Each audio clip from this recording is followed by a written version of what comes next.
जी नमस्कार, मैं अजय वर्मा, आप देख रहे हैं न्यूज़ नशा। तो आज फिर हम आपको ले चलते हैं झारखंड, क्योंकि वहीं पर राजनीति का खेल शुरू हो चुका है, खेल हो रहा है। क्योंकि महाराष्ट्र और झारखंड दोनों स्टेट्स में चुनाव नवंबर के 13 से लेके 23 के बीच, 23 को तो रिजल्ट आने वाला है, 13 को 2 फेज में, 13 और 20 शायद, 19 संजय जी क्लियर कर दिए को चुनाव है। और महाराष्ट्र में एक फेज 20, 13 और 20, और महाराष्ट्र में एक फेज का चुनाव 23 तारीख को रिजल्ट आ जाएगा। कौन बनेगा मुख्यमंत्री, कौन बनेगा करोड़पति, ये देखने को हम वेट करेंगे। पर उसके पहले, क्योंकि चुनाव में क्या है कि कांग्रेस ने अपना बिगुल बजा रखा है, एनडीए भी पताके फहरा रहा है, घोड़े छोड़ रहा है, क्या क्या मुद्दे और मुद्दों पे खेल रहा है। उसी तरह से झारखंड मुक्ति मोर्चा का भी नगाड़ा बज चुका है। पर सवाल है आज की तारीख में, क्योंकि हम ये इन चीज़ों पे तो बात करते रहे हैं संजय जी के साथ, या अपने और भी जो मित्रगण हमारे साथ जुड़ते हैं हमारे सेशंस पे, हमारे शोज पे, हमारे व्यूअर्स के लिए हम उनके व्यूज भी आपके लिए लाते हैं। आज मैं आपके साथ जो चर्चा पे लाऊंगा वो मुद्दा है चर्च का।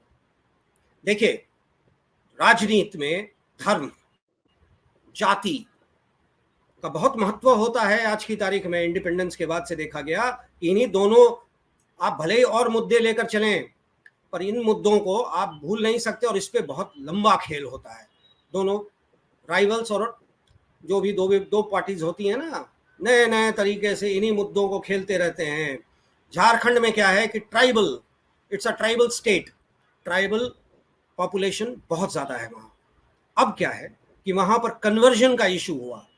बिहार का जब पार्ट था उस समय भी ये चर्चा में था ये बात, और इश्यूज उठाई गई थी। कार्तिक उरांव जी जो कांग्रेस के मेंबर ऑफ पार्लियामेंट होते थे, उन्होंने खुले शब्दों में ये बात उठाई थी जब इंदिरा जी की सरकार हुआ करती थी कि कन्वर्टेड ट्राइबल्स को रिजर्वेशन नहीं दिया जाना चाहिए। खैर, वो पुरानी बात हो गई, अभी हम उस पे चर्चा नहीं करेंगे। पर हम जो चर्चा करने जा रहे हैं वो है संजय जी के साथ कि चर्च का क्या रोल है और चर्च का क्या रोल होगा। साथ में बांग्लादेशी घुसपैठी जिनको कि आधार कार्ड तक दिलवा दिया गया है किसी ना किसी तरीके से, उनका क्या रोल होगा इस बार, क्योंकि प्राइम मिनिस्टर ने भी इस पे बात रखी थी हजारीबाग सेशन के दौर जब स्पीच दे रहे थे।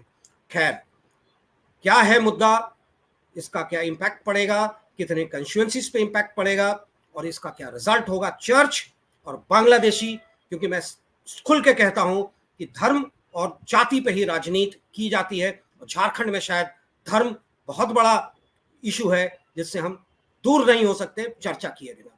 संजय जी हमारे साथ जुड़े हैं, वरिष्ठ पत्रकार रांची से, बहुत ही वरिष्ठ पत्रकार हैं, हम उनसे जानना चाहेंगे इन विषयों में। जी संजय जी। देखिए अजय जी, वर्तमान राजनीति पूरे देश की धर्म और जाति पर ही टिकी हुई है, और उसी को लेकर के कहते हैं, भले किताब में लिखा हो या फिर भाषण के दरमियान चाहे जो नेता ये बोले कि हाँ भाई धर्म कोई माने नहीं रखता है, मानो मानो एक समान बोले, सबका खून लाल है ये बोले, लेकिन जातीय आधार पर ही राजनीतिक दल अपना टिकट देते हैं और वो काम भी कर रहे हैं। धर्म के आधार पर टिकट देते हैं और काम कर रहे हैं। आपका सवाल ईसाइयत से था, तो आपके दर्शकों को मैं थोड़ा सा बता दूं कि झारखंड में ईसाइयत आया कब।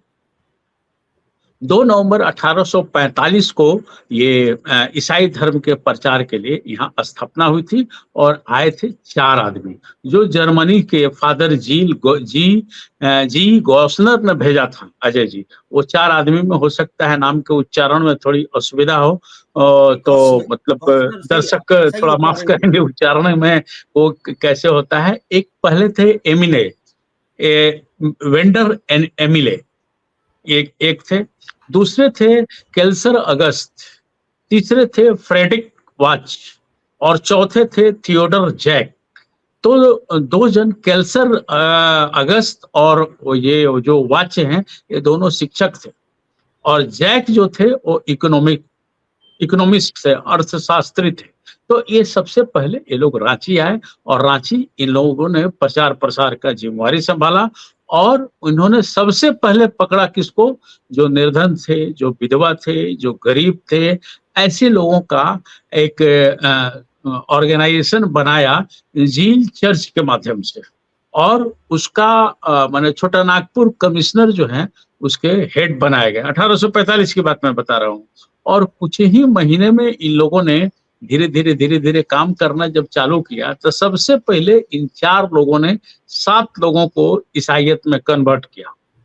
और वो धीरे धीरे इस कदर हुए कि हमें लगता है कि चंद दिन में ही 11,000 लोग ईसाइयत को कबूल कर लिए।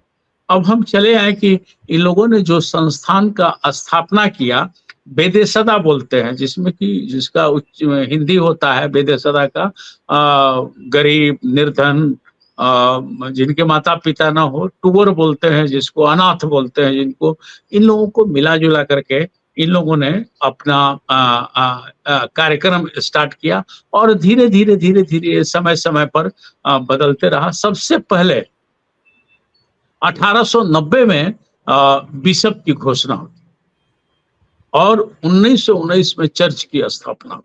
जो किताब बोलता है उसकी बात हम बता रहे हैं, किताबी बात के हिसाब से तो चर्च है। आज के डेट में, अब आपका सवाल था अजय जी राजनीति। अब राजनीति की बात अगर हम करें तो यहाँ 27% आदिवासी हैं। अभी आपने कहा भी कि सबसे ज्यादा इन लोगों ने ईसाइयत ने सबसे ज्यादा गरीबों पर अटैक किया या गरीबों का धर्म परिवर्तन करवाया। तो आदिवासियों की संख्या जो है उसमें एक माना जाता है कि 15% आदिवासी जो हैं वो ईसाइयत हैं। करमाऊ राव जी जिनका जिक्र आपने किया, उन्होंने किताब भी लिखा है, इस पर बड़ा किताब लिखा है। और उस कार्तिक की बात की थी, कार्तिक उरांव की बात आपने, कार्तिक उरांव की बात कर रहा, माफ करेंगे, कार्तिक उरांव की बात जो आपने कही, उन्होंने इस पर किताब भी लिखा है। और वो मामला आज भी चलता है कि इन लोगों को जो आदिवासी अगर कन्वर्ट कर गए हैं ईसाइयत में, उनको तमाम सरकारी सुविधा से हम लोग वंचित किया जाए, उनके लिए एक अलग कानून बने। तो वही सरना वरना लेकर के झमेला चलते रहता है। थोड़ा सा विवादास्पद विषय है, बहुत ज्यादा उस पर बात करना अभी वर्तमान समय में उचित नहीं है। इससे चुनाव के दौरान इस पे बात करने में कोई इशू नहीं है संजय जी। ना ठीक है, इसके बावजूद होता है, उन बेचारों का इस्तेमाल होता है, मैं ये कह रहा हूँ। आपने बिल्कुल सही कहा। इसके बावजूद ये ईसाइयत 15% है, हमने कहा तो इसमें 1-8% आगे पीछे भी हो सकते हैं, लेकिन ये है। अब लोगों का माने, राजनीतिक पंडितों का माने, तो ये 15% जो वोट होते हैं वो सीधे सीधे कांग्रेस को मिलते हैं। उदाहरण स्वरूप हम अगर देख लें तो यहाँ का आदिवासी बहुल्य विधानसभा क्षेत्र सिमडेगा होता है, कोलेवीरा होता है, तोरपा होता है। तो इस तरह से अगर संथाल में हम चले जाते हैं तो वहां भी संथाल के हिसाब से ही है। ईसाइयत कोल्हान में भी है, जगन्नाथपुर हो जाता है, मनोहरपुर हो जाता है, चाईबासा हो जाता है। तो जहां जहां आदिवासी हैं उस इलाके में ईसाइयत है। और ये सिर्फ झारखंड की बात हम नहीं कहे हैं। अंग्रेजों ने जब सोचा, जो 1845-47 की बात हम कर रहे हैं, आप देखेंगे तो नॉर्थ ईस्ट के 7 स्टेट मतलब मिजोरम हो गया, मणिपुर हो गया, उसके बाद आप इधर नीचे चले आइए तो मेघालय हो गया। मेघालय में तो 70-75% ईसाइयत है। नागालैंड चले जाइए, त्रिपुरा चले जाइए, अरुणाचल में भी हैं लोग, अच्छी संख्या में हैं। और उधर चूंकि हम रहे हैं, हमने देखा है कि 25 दिसंबर से लेकर के 30 दिसंबर तक लगता है कि मेला लगा हुआ है। मेघालय का शिलांग तो सजा हुआ रहता है। तो जहां जहां ट्राइबल रहे हैं वहां वहां ये लोग अटैक किए हैं ईसाइयत लोग। और वो प्रक्रिया जारी है। अभी भी हम लोग समाचार कहीं पढ़ते भी हैं, बनाते भी हैं कि धर्म परिवर्तन के लिए ये लोग लगे हुए हैं। लेकिन यहाँ तत्कालीन रघुबर सरकार ने धर्म परिवर्तन पर रोक लगा दी थी पूरी तरह से कि ये धर्म परिवर्तन जायज नहीं है। ऐसे भी अपने संविधान में भी आजादी के बाद इस सब को किया गया, लेकिन जिस ढंग से नकेल देना चाहिए धर्म परिवर्तन को, वो दिया नहीं गया है। इस ईसाइयत की सबसे बड़ी खूबी और अच्छाई क्या है अजय जी, कि ये गरीब लोगों के बीच या किसी के बीच ये लोग शिक्षा और स्वास्थ्य पर बल देता है। और किसी इंसान के लिए अगर शिक्षा और स्वास्थ्य अगर दो चीज हो गया तो स्वतः रोटी भी मिल जाती है और नाम भी मिल जाता है। इसी के तहत हजारीबाग एक जगह होता है, यहाँ से 100 किलोमीटर पड़ता है, यहाँ से मतलब रांची से 100 किलोमीटर पड़ता है। वहाँ एक कॉलेज है, संत कोलंबस कॉलेज, जो 1844 में उसकी स्थापना हुई। और वहां से जो लोग पढ़ पढ़ कर निकले वो लोग ईसाइयत का प्रचार करते रहे। और शिक्षा पर आज भी इनका बल होता है और ये शिक्षा के माध्यम से काम करते हैं। ये अच्छी बात है, शिक्षा और स्वास्थ्य पर अगर बल दे कोई धर्म और तो अच्छी बात है। और किसी इंसान के लिए यही दो चीज की जरूरत होती है। तो और भी भीतरी बातें हैं। तो अभी तो राजनीतिक बातें हो रही हैं, तो वो उनका वोट अभी तक जो आंका गया है या माना गया है कांग्रेस से संबंधित रहता है, कांग्रेस को लोग वोट देते हैं, ये माना गया है। तो अभी यहाँ 27% आदिवासी हैं अजय जी। तो उसको हेमंत सोरेन अपने क्रियाकलाप से चाहे जैसे कहें उसको बांध दिया गया है। इसका जीता जागरा उदाहरण ये, इन बातों को मैं इसलिए बोल रहा हूँ, उसको बांधा गया है कि बीते लोकसभा चुनाव में यहाँ 28 रिजर्व सीट है। इन 28 में कहीं से दूसरे पार्टी को वोट नहीं मिल पाया है, ये महागठबंधन को ही वोट गया है। और ये समुदाय बहुत जागरूक समुदाय है। संडे को गिरजाघर जाता है और गिरजाघर से भी लोग को शिक्षा और स्वास्थ्य शिक्षित होने और स्वस्थ रहने की सलाह दी जाती है। तो वहाँ ये लोग ग्रुप बना करके तय भी। अब राजनीतिक ज्ञान तो कभी मैं गया नहीं तो उस संबंध में नहीं कहूंगा, लेकिन आप जो कह रहे हैं इसकी भी चर्चा आम होती है कि राजनीतिक ज्ञान भी दिया जाता है। ये बात चर्चाएं आम होती है, कहा भी जाता है। शायद इसी चलते कई तरह की बातें भी आती हैं, तरह तरह की बातें होती हैं। अब चर्च में यहाँ आके जंगलों में भी चर्च है, वहाँ भी कुछ लोगों को आश्रय दिया जाता है, ये बताया जाता था, कहा जाता था। लेकिन सच क्या है ये शासन प्रशासन को अच्छी तरह से मालूम होगा और अच्छी तरह की सूचनाएं होंगी। तो ईसाइयत यहाँ 1845 में आया और धीरे धीरे शिक्षा और स्वास्थ्य के माध्यम से फैलते फैलते फैलते आज पूरा पांव पसार लिया है। आज सबसे बड़ा शिक्षण संस्थान यहाँ है, एक्सेलराई है, जो जमशेदपुर में है, झारखंड के जमशेदपुर में। बहुत बढ़िया मैनेजमेंट की पढ़ाई होती है और भारतवर्ष में 1 to 10 में आता है। एक ISS है जो रांची में है, मैंने उच्च शिक्षा की बात, उच्चतर शिक्षा की बात कर रहे हैं। तो इनका भी एक ISS है। मुझे याद है देखिए रिजर्वेशन की जो बातचीत है उस पर हम कहें कि प्राथमिकता ये लोग ईसाइयत को जरूर देता है लोग।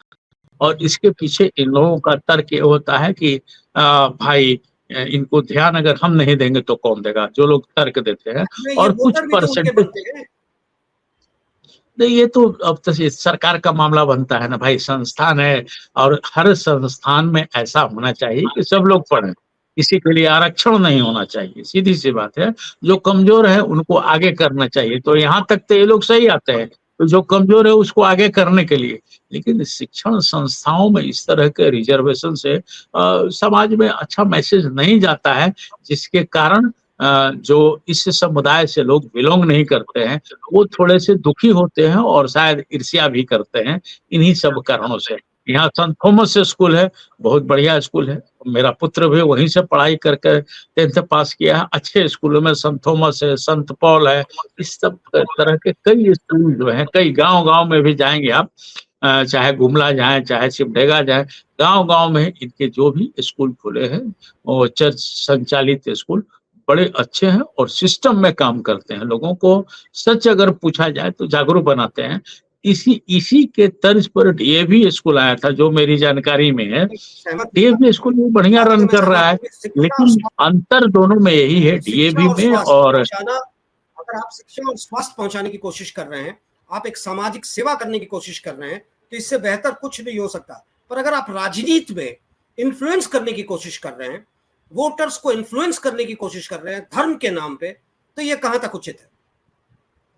सिर्फ इन्हीं की बात क्यों कही जाए अजय जी? अभी तो ये परिपाटी ही चल निकली है। ये चाहे आप जिस ढंग से ले, चाहे जिसको भी आप नहीं, मैं पकड़ के किसी चले, एक समुदाय की बात नहीं कर ये रहा, तो मैं इन जनरल परिपाटी बात। चलने के लिए है। राम मंदिर बना तो उस पर कोई सवाल नहीं। जिस ढंग से अधूरे राम मंदिर का निर्माण किया गया, जिस तरह से तमाम धर्माचार्य लोगों ने विरोध भी किया, कोई सुनवाई नहीं, जल्दीबाजी में चूंकि इलेक्शन था इसी से हो जाए। ये आज के दिन में सब लोग कर रहे हैं इस चीज को, और किसी तरह से अजय जी कब्जा करने के फिराक में सब लोग हैं कि सत्ता को हम किस तरह से शासन अपने कब्जे में ले मैं ले। ये लोग भी मैं लगे एक रहते हैं, सेकंड पहले ये लोग भी लगे मैं एक हुए छोटा सा उसी में। एग्जांपल आपको दे, जो बातें आपने कही ना कि कैसे सत्ता पे काबिज होने के लिए लोग धर्म का इस्तेमाल करते हैं, जात का इस्तेमाल करते हैं, तो मैं एक छोटा सा एग्जांपल दे रहा हूँ। ये मायने नहीं रखता राजनीति से और या स्टेट या, बट एक रिफ्लेक्शन है। मैं जिस सोसाइटी में रहता हूँ वहां 10 दिन पहले एक चुनाव हुआ। पिछले 12 साल से जो लोग यहाँ जीतते आए थे वो धर्म के नाम पे, ये यहाँ पर क्या है ना कि पॉपुलेशन फ्लैट्स ओनर्स एक कास्ट के हो जाते हैं, तो उनको बस कास्ट पे खेल रहे थे कि आप इस धर्म के हैं, दूसरे धर्म वाले ये हैं, मुसलमान ये करते हैं, वो करते। अरे 128 फ्लैट्स के सोसाइटी में ये हो रहा है, तो करोड़ों के वोटर्स के स्टेट में और राज्य में या देश में ये तो दिखेगा ही। सर आगे बढ़े। देखिए अजय जी, ये जाति धर्म, अभी आपने इस बहस को आपने जाति धर्म से ही खोला है, तो ये हर स्टेट का हिसाब हो गया। हमने उस वक्त भी कहा और अभी भी कहा। रही बात बनाने की, कहने की, तो हर लोग चाह रहा है कि भाई हमारे तरफ आ जाए, लोग हमारे तरफ आ जाए, और एकजुटता दिखलाई देती है। ये जाति बना इसलिए था अजय जी कि लोग बेटी का शादी अपने से कर सके, बेटा का शादी कर सके, किसी बातों को रख सके, तो एक समुदाय के तहत रख सके, इसलिए ये सब चीज बना था।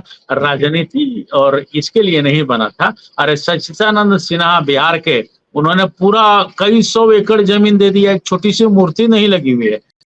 यहाँ एक तो 500 किताब बांटता है लोग, तो फेसबुक में डालता है लोग कि कहाँ से कहाँ किताब तैयार कर रहे हैं। राजेंद्र बाबू को देखिए, जयप्रकाश नारायण को देखिए, उनके पीढ़ी का तो कोई सामने नहीं आया।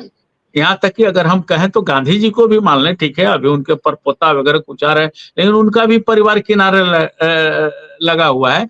लेकिन अभी का जो माहौल जो चल रहा है या चलवाया जा रहा है, उसमें जाति धर्म ही माने रखता है, चाहे हिंदू हो, सिख हो, ईसाई हो। इसको तोड़ने के लिए ही गांधी जी ने कहा था, अल्लाह ईश्वर तेरो नाम, सबको सन्मति दे भगवान।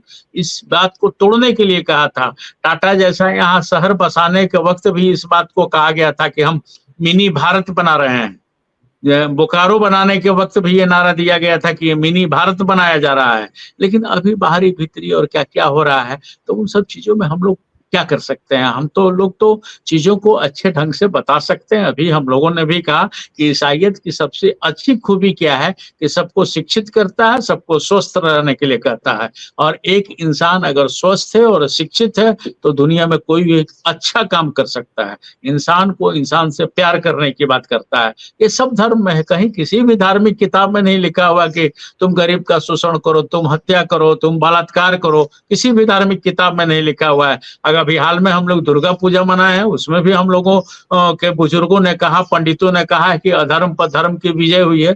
अधर्म मतलब अनैतिक काम करे, समाज द्वारा मान्यता प्राप्त जो काम है वो जायज है, और समाज द्वारा समाज जिसको अनुमति नहीं देती है वो नाजायज है, वो अधर्म है।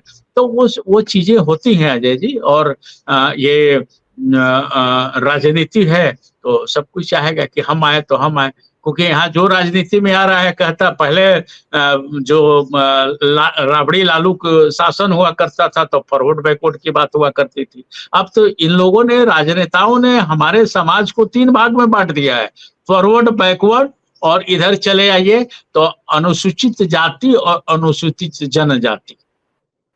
ये तीन भाग में हिंदुओं को बांट दिया है। कौन किसने बांटा है? पहले तो ऐसी बात नहीं थी। हालांकि अभी बात जो आ रही है सनातन की, तो सनातनी देखिए कितना इकट्ठा होते हैं, उसमें भी सवाल उठने लगा है कि किस सनातन की बात कर रहे हैं, क्या वही छुआछूत वाली? तो अब ये सब राजनीतिक बातें लोग कह रहे हैं, कर रहे हैं। लेकिन सबसे बड़ी चीज होता है अजय जी, इंसान और मानव मानव एक समान। हमारे किताब में, हमारे शास्त्रों में लिखा गया है, गरीब का कल्याण करो, ऐसा हर धर्म की किताब में लिखा गया है। नहीं, आप देखेंगे मेरा मस्जिद सवाल में भी, संजय जी, मेरा सवाल बड़ा मस्जिद में सिंपल भी सा था। मेरा सवाल बड़ा सिंपल सा था। राजनीति में धर्म का प्रवेश, धार्मिक संस्थानों का कितना रोल है, क्या ये जायज है? क्या पॉलिटिकल पार्टी इसका फायदा उठाती है? क्या लोग इससे लाभान्वित होते हैं? क्या ये 24 साल का झारखंड आपको नहीं लगता कि इन्हीं चीजों से ग्रसित है, जबकि इस राज्य की कल्पना की गई थी एक राज्य के तौर पे, जो कि एक स्मार्ट, आज मोदी जी स्मार्ट सिटी लेके आए, उस समय एक स्मार्ट स्टेट की बात होती थी। संजय जी, देखिए, स्मार्ट सिटी तो इन 12 वर्षों में एक भी शहर में दिखलाई नहीं दे रहा है अजय जी। मैं क्रिटिसाइज नहीं कर रहा हूँ, लेकिन नहीं, जो स्मार्ट सच स्टेट की बात आपने कर रहा हूं। सवाल किया उसका मैं जवाब दे रहा हूँ कि स्मार्ट सिटी पूरे भारतवर्ष में एक शहर में नहीं आया है, ये बात ही हो पाई है। दूसरी चीज, आपने जो कहा कि धर्म के नाम पर सब कोई खेल रहा है, इसलिए लोग धीरे धीरे कट करके और यूनाइट होते जा रहे हैं। धर्म की बात नहीं होती, धर्म निरपेक्षता की बात होती तो एक बात था। और एक आपके चैनल के माध्यम से मैं बताना चाहूंगा कि सबसे पहले राष्ट्र, उसके बाद कोई धर्म है। समाज किसी जाति से नहीं बनता है, समाज कई धर्म को, कई जाति को मिला करके समाज बनता है। जिस तरह से एक अक्षर होता है, अक्षर से शब्द बनते हैं और शब्द से वाक्य बनते हैं, उसी तरह से एक धर्म होता है, एक इंसान होता है, इंसान के बाद वो शब्द बनते हैं और शब्द के बाद वाक्य बनते हैं, और वो वाक्य होता है हिंदू, मुस्लिम, सिख, ईसाई। ये हमारा संविधान भी इसी बात को कहता है अजय जी। हम पत्रकार हैं, आप भी पत्रकार हैं, तो हम लोग संविधान के तहत ही बात करेंगे, और हम लोग स्पष्ट वक्ता हैं, आपने भी एक दिन कहा था। तो उस हिसाब से ये अक्षर, शब्द और वाक्य को लेकर के अगर हम चलते हैं, तो ये काम जो नेता कर रहे हैं, या जो राजनीतिक दल कर रहे हैं, पार्टियां कर रही हैं, जिसका समाज पर बहुत बुरा असर पड़ रहा है। हम भारतीय हैं, सबसे बड़ी चीज ये होनी चाहिए। अब रही बात, आपने कहा धर्म परिवर्तन की बात, तो अपना कानून है, उस कानून को अक्षरशः पालन करवाना ये सरकार का काम बनता है। हमारे जो जिलाधिकारी होते हैं, जिले के उपायुक्त होते हैं, पुलिस कप्तान होते हैं, थानेदार होते हैं, इनका काम बनता है इसको देखना, और हमारे समाज सेवी हैं, इनका काम बनता है उसको इम्प्लीमेंट कराना। ये सच्ची बात है। और चुनाव के दरमियान जिस कदर से धर्म की बात होती है, जात की बात होती है, जात दे करके, और बड़ी पार्टियां हो या छोटी पार्टियां हो टिकट देती हैं, तो ये सब तो अब उस पर हम लोग क्या कर सकते हैं, आप बताइए। हम लोग चलिए, अपने स्तर से लोगों को जागरूक कर सकते हैं कि राष्ट्र देखो, राज्य देखो, समाज देखो। हम लोग अपने स्तर से यही बात को कह सकते हैं। हम लोग ये नहीं कह सकते हैं कि तुम फॉरवर्ड हो तो फॉरवर्ड की तरफ जाओ, तुम बैकवर्ड हो तो बैकवर्ड की तरफ जाओ। ये सब चीज तो हम लोग जानते भी नहीं थे। हम लोग गांव में रहते थे, और जो टोला है उस टोला के चाहे भिरगू चाचा हो, उनको चाचा ही कह करके संबोधित करते थे। हम लोग का भय भी होता था हम लोग जब छोटे थे। ठीक है, टोला अलग अलग बटा था, वो अलग बात है, लेकिन आदर हुआ करता था, हर जाति का आदर हुआ करता था। लेकिन अब धीरे धीरे जैसे जैसे हम शिक्षित होते जा रहे हैं, वैसे वैसे इन सब चीजों में गिरावट आते जा रही है, और हम जाति में बटे, धर्म में बटे, ये बटे, तो भाई राष्ट्र कहाँ जाएगा। ऐसा थोड़ा ना है कि जय हिंद का नारा किसने दिया था, आप कैलकुलेट करके देखें, किसने बनाया था इसको, आप कैलकुलेट करके देखें। आज बाहर है, क्या क्या हो सकता था। अब्दुल कलाम साहब बाहर हैं, ऐसा क्या हो सकता था। हम भीतर हैं, ऐसा नहीं है। सब लोग हम लोग हैं, और जिसने भी आजादी की लड़ाई लड़ी, और सबका हिसाब रहा, सबका इतिहास रहा, उस इतिहास में हम लोग साथ चल रहे हैं, उससे अलग नहीं है। और किसी धर्म, किसी जाति पर कोई ठोस टिप्पणी हम लोग ना करें। हम लोग बच्चे, हम लोग प्रबुद्ध हैं। हमारे लिए हिंदू भी उतना ही प्यारा है, मुसलमान भी, सिख भी, ईसाई भी। हम लोग पत्रकार हैं, सबके लिए हम लोग नॉर्मल हैं। हाँ, ईसाइयत का शिक्षा और स्वास्थ्य, दो उनकी योजना जो है वो सराहनीय है। और ग्रामीण क्षेत्र, भीतर ग्रामीण क्षेत्र में जाकर के वो लोग ये दो चीज देते हैं। उसके बाद वो क्या करते हैं, वो अखबार में सुर्खियां बनती है, वो जायज है नाजायज है, उसको देखना सरकार का काम है। लेकिन ये दो चीज की तारीफ मैं जरूर करूंगा। अजय जी। नहीं, हम पत्रकारों का भी काम है इन चीजों को उजागर करना। खैर, हम ही लोग मैं तो आपसे उजागर करते हैं ना, कहाँ धर्म मैं परिवर्तन हो रहा है? कौन कौन मुल्ला जाकर के धर्म परिवर्तन कराए? कौन ईसाई का पादरी जाकर के धर्म परिवर्तन कराए? ये उजागर तो हम ही लोग करते हैं, दूसरा तो नहीं करता। हम दूसरा तो वहां सवाल है अपने आपसे। धर्म का पालन करते हैं कि हाँ भाई हमारा पत्रकारिता धर्म है, तभी लोगों को पता चलता है। आज भी तमाम चीजों के बावजूद अजय जी, ये लोकतंत्र के जो 4 पिलर हैं, कार्यपालिका, विधायिका, न्यायपालिका, ये तीनों में से सबसे ज्यादा विश्वसनीय आज भी पत्रकारिता ही है। आज भी कोई किसी प्रकार का डिस्कशन करता है तो इन पत्रकारों के विचारों से ही डिस्कशन करता है, और हमारी लेखनी आज भी मजबूत है। संजय जी, मैं थोड़ा सा डिफर करता हूँ। ट्रेडिशनल मीडिया की बात मैं नहीं करना चाहता यहाँ पर, क्योंकि ये बातें, क्योंकि एज अ पत्रकार मैं पत्रकारिता को क्वेश्चन मार्क नहीं डालना चाहता, क्योंकि हम दूसरे इशू पे चर्चा कर रहे हैं। जबकि आप भी जानते हैं कि 4 कंधों में एक कंधा, जो हम जिसकी बात कर रहे थे, आपने भी किया, वो काफ़ी कमज़ोर हो चुका है, वन साइडेड हो चुका है। खैर, मैं अब दूसरी बात पे आ रहा हूँ। बांग्लादेशी इन्फिल्ट्रेशन जो हुआ और घुसपैठ, जिनको कि आधार कार्ड, सारे वो कागज, डॉक्यूमेंट्स दिला दिए गए नागरिकता के, अब उनका रोल इस चुनाव में बहुत ही स्ट्रॉन्ग होगा। खास करके किन इलाकों में, ये मैं आपसे जानना चाहता हूँ।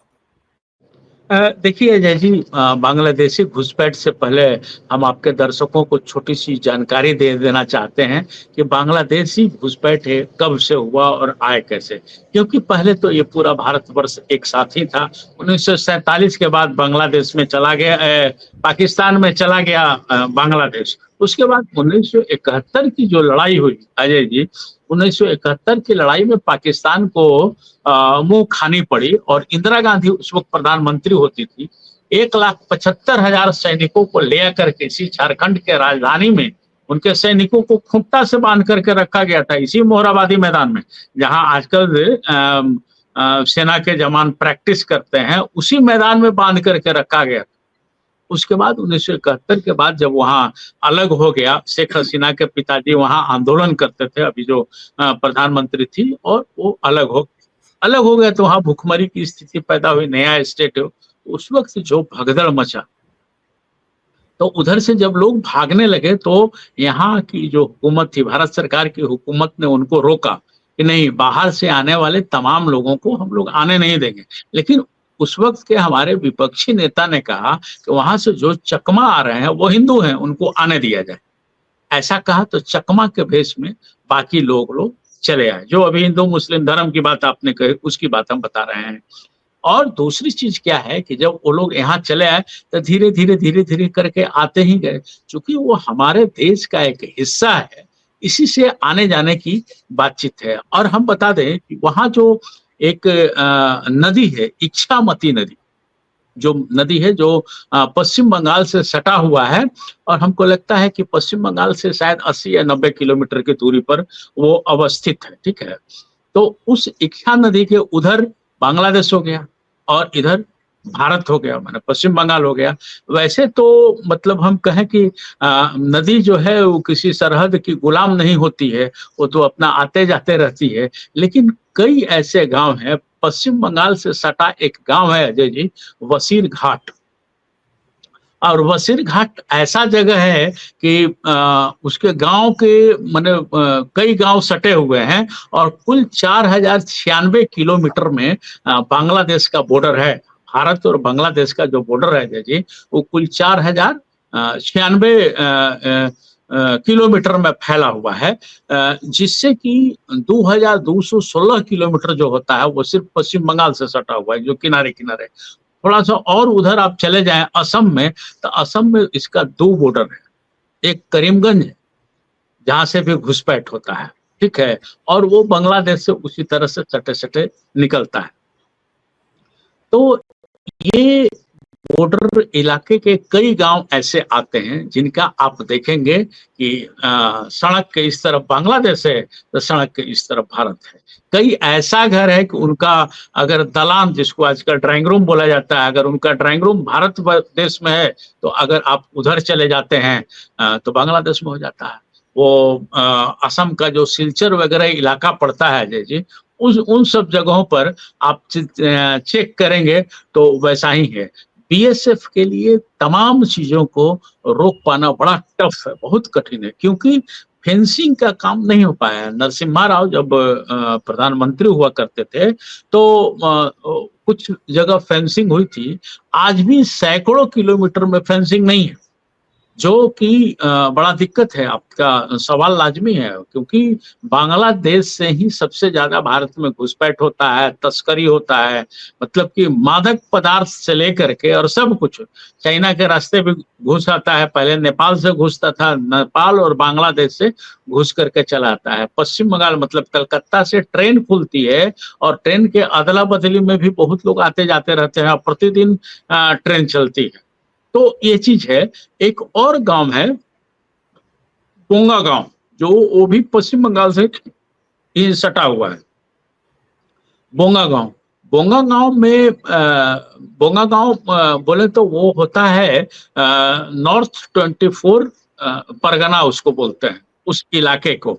तो वहां क्या है अजय जी कि लोगों का हाव भाव, चेहरा मोहरा सब एक के जैसा होता है, जिसको कि चेंज करना मुश्किल है। धुबड़ी और करीमगंज असम का जो हमने जिक्र किया है, तो वहां से भी घुसपैठ होता था, लेकिन नरसिम्हा राव के जमाने में उसको फेंसिंग कर करके रोक दिया गया।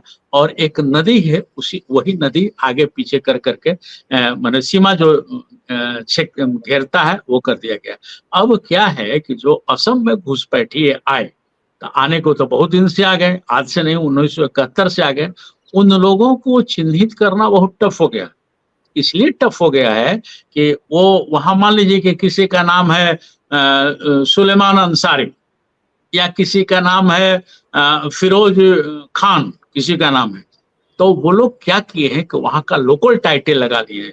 फिरोज खान के जगह कर लिखता है लोग एफ शर्मा, एफ हजारिका, उदाहरण के तौर पर बता रहे हैं। सुलेमान के जगह एस लिख देगा लोग, एस दास। वहां का जो लोकल टाइटल है वो लोकल टाइटल बना लिए हैं लोग। अब उतना ही नहीं, झारखंड में भी जो साहेबगंज इलाका होता है, पाकुड़ इलाका होता है, अब झारखंड की बात करें तब पाकुड़ से मुश्किल से हमको लगता है 28 किलोमीटर की दूरी पर है बांग्लादेश का बॉर्डर। और बॉर्डर पर तो मुस्तैद है लोग, इसमें कोई शक नहीं है। लेकिन बॉर्डर के बाद इलाका खुला है, बहुत जगह खुला इलाका है, जो आड़े तिरछे होकर के चले आ रहे हैं। और स्थानीय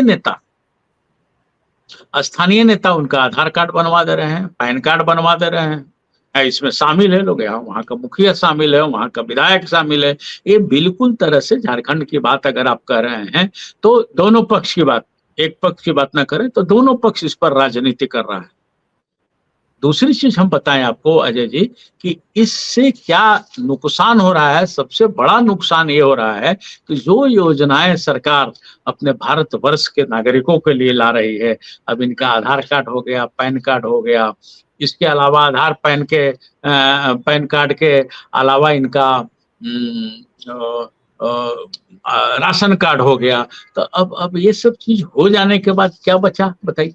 मान लीजिए कि अभी हमने कहा था ना कि 10,000 बीपीएल के लिए अगर कार्यक्रम तैयार होता है तो अगले साल 12,000 हो जाते हैं, 11,000 हो जाते हैं, जबकि ये बीपीएल की संख्या घटनी चाहिए न कि बढ़नी चाहिए, सीधी सी बात है। तो इस पर प्रभाव पड़ता है। एक बार हमने कहा भी था 2002 में, आप ही के चैनल पर कहा था, जहां तक मुझे याद है कि हमने 2002 में एक स्टोरी लिखा था यहीं से कि झारखंड के श्रम बाजार को प्रभावित कर रहे हैं बांग्लादेशी। ये बात सच है अजय जी। आज भी आप देखेंगे यहाँ जितनी इमारतें बन रही हैं, चाहे सरकारी बने चाहे प्राइवेट बने, उसमें काम करने वाले तमाम मजदूर बांग्लादेशी। इसमें किसका गलती है? सरकार की गलती है। सरकार को मुस्तैद रहना चाहिए। एक नई बात तो नहीं है कि आज 5 साल से हेमंत सोरेन की सरकार है तो इनके सरकार में आ रही है। तो ये दोनों दल, चाहे भारतीय जनता पार्टी हो या फिर झामुमो कांग्रेस हो, दोनों दल इस मुद्दे को लेकर के राजनीति कर रहे हैं और पीछे हम जा रहे हैं। अभी यहाँ तत्कालीन मेयर आशा लकड़ा ने कुछ लोगों को चिन्हित भी किया है पाकुड़ में कि किनके जो बांग्लादेशी लोग शादी कर लिए हैं यहाँ की लड़कियों से, महिलाओं से। तो उन लोगों को जब चिन्हित किया गया है तो इस पर भारत सरकार को कठोर कदम उठाने की जरूरत है। विपक्ष का कहना भी यही है कि ये पूरा मामला भारत सरकार का बनता है, लेकिन अब भारत सरकार और राज्य ये दोनों अगर टकराएंगे तो राष्ट्र को नुकसान होगा, हमको नुकसान होगा। तो ये नुकसान है और बांग्लादेशी हैं अजय जी।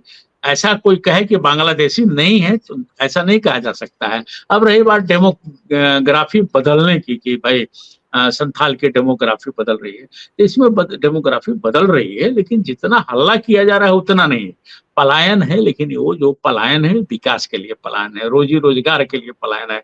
अब संथाल में कोई फैक्ट्री नहीं है तो अब क्या करेंगे, सरकारी नौकरियां नहीं है तो क्या करेंगे, संथाल की जमीन उतनी उर्वरा नहीं है तो वहां से उत्पादन हो सके खेती कर करके, तो लोग क्या करें, रोजगार के लिए तो जाएंगे। और रोजगार के नाम पर ही तो यातायात के साधन बढ़ रहे हैं, चाहे सड़कें इतनी अच्छी हो रही हैं, चाहे हवाई जहाज आ रहा है, लगातार ट्रेन खुल रहे हैं। जहाँ यातायात बढ़ेगा वहां ठीक होगा। अब यहाँ के झारखंड के बहुत सारे मजदूर अजय जी सुबह जाते हैं पश्चिम बंगाल और काम कर करके शाम घर चले आते हैं, इसलिए कि सड़कें अच्छी हो गई हैं। तो ये सब चीजें हैं, लेकिन हाँ मैं आपके चलिए, बहुत चैनल के अच्छा लगा। माध्यम से हाँ जी, आपने बहुत तरीके से ये कहना जरूर चाहूंगा कि बांग्लादेशी पर लगाम लगाने, घुसपैठ पर लगाम लगाने के लिए केंद्र और राज्य सरकार दोनों को कड़े कदम उठाने की जरूरत है। नहीं तो ये सच है कि वो लोग छा जरूर जाएंगे, जिस तरह से वो टिड्डियों की दल की तरह एक झोंक में चले आते हैं और शिफ्ट कर जाते हैं। स्थानीय लोग भी कुछ डर से बोल नहीं पाते हैं और स्थानीय नेता भी कुछ नहीं कर पाते हैं। इस पर थोड़ा नकेल रखने की जरूरत है। जी, बहुत अच्छा लगा। आपने दोनों ही मुद्दों पे बड़े तरीके से और विस्तार से अपनी बातें रखी और इससे एक चीज तो क्लियर हो गया कि चर्च शिक्षा स्वास्थ्य तक सीमित रहे तो बेहतर है। राजनीति में धर्म का प्रवेश नहीं होना चाहिए, ना ही चर्च का, ना ही मदरसा का, ना ही संस्कृति स्कूल्स का। यानी कि किसी समुदाय का प्रवेश या इन्फ्लुएंस करना राजनीति में वो गलत है, क्योंकि हमारा कॉन्स्टिट्यूशन ये अलाउ नहीं करता। दूसरी तरफ बांग्लादेशी इन्फिल्ट्रेशन की बात और बांग्लादेशी घुसपैठियों की बात जहां तक आती है, इसके लिए दोनों ही स्टेट और केंद्र जिम्मेवार है। चलिए फिर नए मुद्दे के साथ कल आपसे मिलेंगे। संजय जी नमस्कार। और आप हमसे जुड़े रहने के लिए सब्सक्राइब करें YouTube पर, फॉलो करें Twitter पर और लाइक करें Facebook पर। और ज्यादा जानकारी के लिए आपको टाइप करना होगा सिर्फ न्यूज़ नशा।